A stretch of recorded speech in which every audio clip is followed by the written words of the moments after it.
Dibilang cari popularitas, Andre Pera angkat bicara terkait dugaan tindak pidana pemilu di Maluku Barat Daya. Dugaan tindak pidana pemilu yang dilakukan oleh Yoap Tutupasar selaku Kepala Desa Letoda, Kecamatan Pulau Lakor, Kabupaten Maluku Barat Daya hangat diperbincangkan publik. Sebelumnya saat mengklarifikasi dugaan tersebut, Yoap Tutupasar menegaskan bahwa informasi itu tidak benar dan ada oknum yang ingin mencari popularitas. Menanggapi itu, Andre Pera selaku pelapor kasus pun angkat bicara.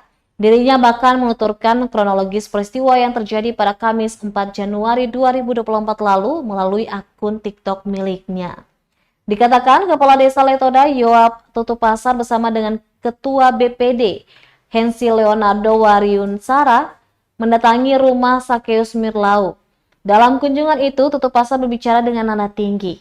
Saat berbicara, Yoap dalam keadaan mabuk menyatakan bahwa negara dipimpin oleh Partai PDI Perjuangan, sehingga semua orang diarahkan untuk memenangkan PDI Perjuangan termasuk salah satu caleg daerah Ishak Aitia Meru. Diberitakan sebelumnya, Kepala Desa Letoda Kecamatan Pulau Lakor, Kabupaten Maluku Barat Daya membantah tuduhan atas dirinya. Sebelumnya diduga Yoap Tutupasar dikabarkan mengancam memecat stafnya jika tidak memilih kader Partai PDIP dalam memenangkan pemilu 2024.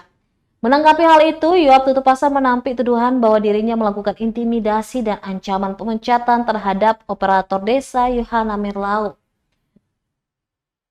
Menurutnya ada oknum yang berusaha mencari popularitas dengan cara menjatuhkan nama baiknya.